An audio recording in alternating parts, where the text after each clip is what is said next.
Halo semua, salam sejahtera Malaysia, tuan-tuan dan puan-puan yang amat dihormati. Ini satu lagi kejutan baru untuk semua musuh-musuh Perdana Menteri, Datuk Seri Anwar Ibrahim. Ini satu lagi titah yang mengejutkan ramai, terutamanya kepimpinan-kepimpinan dari pembangkang. Dalam satu artikel dari sinarharian.com, Sultan Ibrahim titah beri Anwar lebih masa bangunkan ekonomi.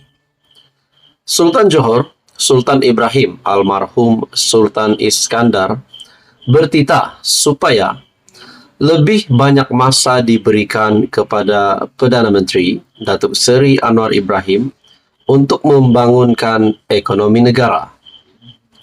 Memetik laporan media The Star, Sultan Ibrahim bertitah ia berikutan masalah krisis kewangan yang didepani oleh kerajaan perpaduan pimpinan Anwar ketika ini amat mencabar. Anwar hanya menyedari kesulitan kewangan kerajaan selepas memegang jawatan. Saya percaya beliau memerlukan lebih banyak masa titah baginda pada Sabtu. Nah, saudara-saudara, titah Sultan Ibrahim ini pasti menjadi satu mesej kepada seluruh rakyat Malaysia, bahkan kepada kepimpinan-kepimpinan politik yang lain. Sedangkan Sultan Ibrahim sendiri titah untuk memberikan Perdana Menteri lebih masa untuk bangunkan ekonomi. Ini kan pula rakyat Malaysia, netizen. Jadi di sini bagi saya amat menyokong titah Sultan Ibrahim. Dalam artikel ini lagi, selain itu, baginda turut melahirkan rasa lega kerana lawatan rasmi Anwar ke China pada awal tahun ini berjaya, membawa kembali banyak hasil positif kepada pertumbuhan ekonomi negara. Delegasi lawatan yang bermula pada 29 Mac hingga 1 April itu menyaksikan Malaysia memperoleh komitmen pelaburan sebanyak RM170 bilion dari China. Dalam perkembangan yang sama, Johor mendapat sebahagian besar daripada komitmen berkenaan dengan pelaburan RM80 bilion daripada syarikat petrokimia terbesar China, Rongsheng Petrochemical Co Ltd. Bagi saya ini satu lagi kemenangan Datuk Seri Anwar Ibrahim. Dengan kenyataan dalam artikel ini, di mana Sultan Ibrahim melahirkan rasa lega kerana lawatan rasmi Perdana Menteri ke China pada awal tahun ini berjaya membawa kembali banyak hasil positif kepada pertumbuhan ekonomi negara, dan ini yang diperlukan oleh Malaysia pada hari ini. Pada akhirnya, saudara-saudara, bagi saya Datuk Seri Anwar Ibrahim tidak akan tumbang sehingga akhir penggal. Bahkan pada akhir penggal, pada PRU ke-16 nanti pun bagi saya mungkin Datuk Seri Anwar Ibrahim akan terus kekal menjadi Perdana Menteri. Kita berharap perkara yang baik untuk kerajaan ataupun untuk tanah air yang tercinta. Saudara-saudara, satu artikel dari Sinar Harian, Sultan Ibrahim titah beri Anwar lebih masa bangunkan ekonomi. Bagi saya ini satu titah yang pasti mengejutkan ramai kepimpinan musuh daripada Perdana Menteri. Dan bagi saya ini juga satu kemenangan besar untuk Datuk Seri Anwar Ibrahim. Tuan-tuan dan puan, sekian saja. Teruskan bersama di dalam channel ini untuk info yang seterusnya. Halo semua, salam sejahtera Malaysia. Tuan-tuan dan puan, ada satu berita yang mengesahkan. Ada ahli dari parti PAS yang telah keluar parti dan menyertai Pakatan Harapan ataupun Amanah. Bagi saya ini satu kejutan buruk untuk kepimpinan Perikatan Nasional, terutamanya PAS. Dalam sebuah artikel dari BH Online, sanggup tinggal PAS sertai Amanah kerana takut kalah pilihan raya. Presiden PAS Tan Sri Abdul Hadi Awang mencuri tumpuan pada hari pertama kempen pilihan raya kecil Dun Simpang Jeram di markas PAS Bakri malam tadi. Artikel pada 27 Ogos. Kehadiran timbalan pengerusi Perikatan Nasional menyemarakkan lagi suasana sambil diiringi laungan daripada kira-kira 1,000 penyokong.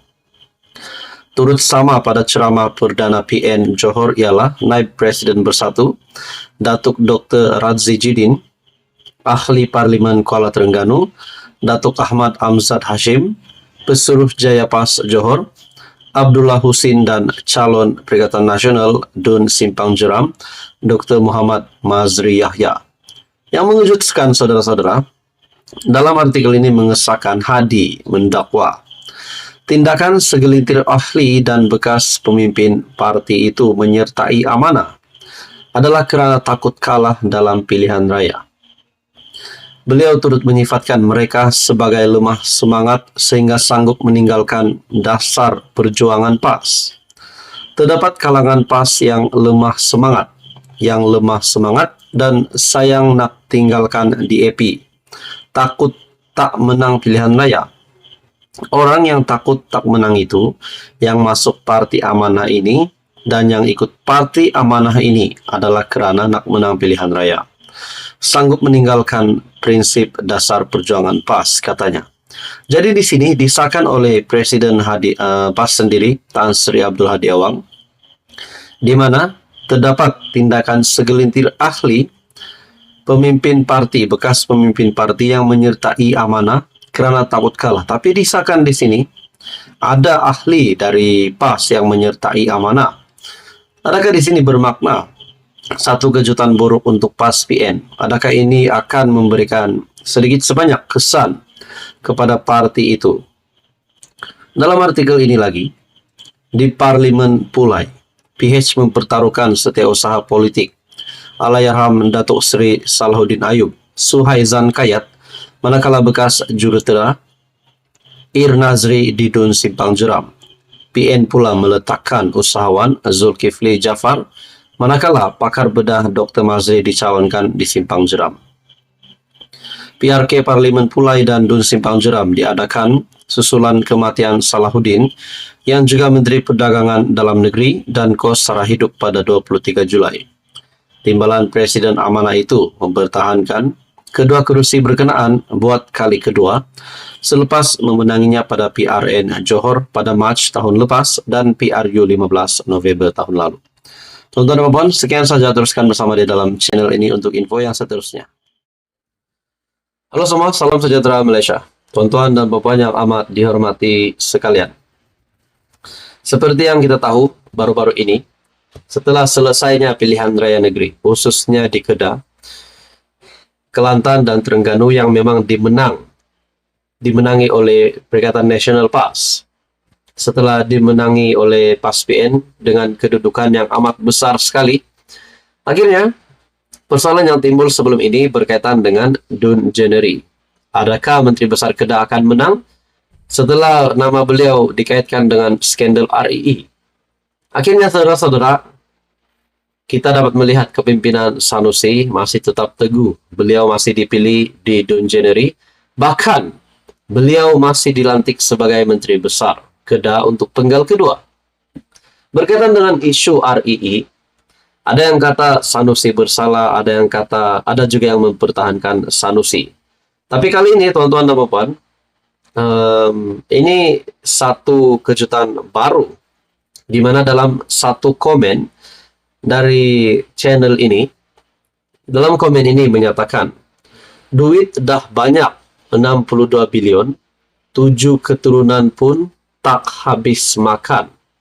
Wow, ini satu pendedahan baru untuk Sanusi.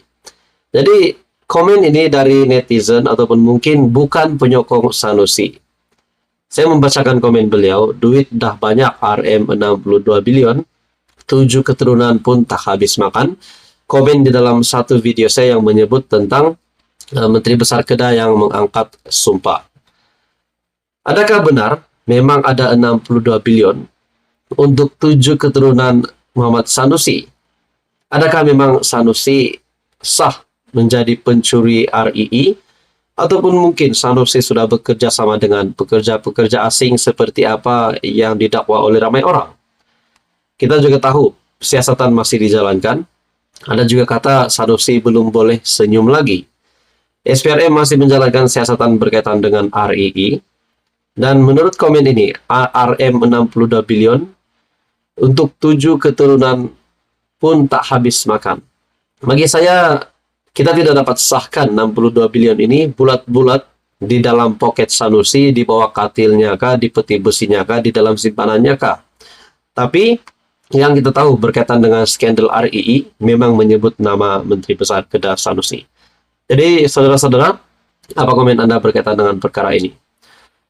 Bagi saya ini satu kejutan buruk untuk PAS dan Perikatan Nasional, tapi kita juga tahu Kedah yang ditawan oleh PAS PN dan juga Terengganu serta Kelantan. Nah, ini kejutan baru untuk Muhammad Sanusi. Teman-teman, sekian saja, teruskan bersama di dalam channel ini untuk info yang seterusnya.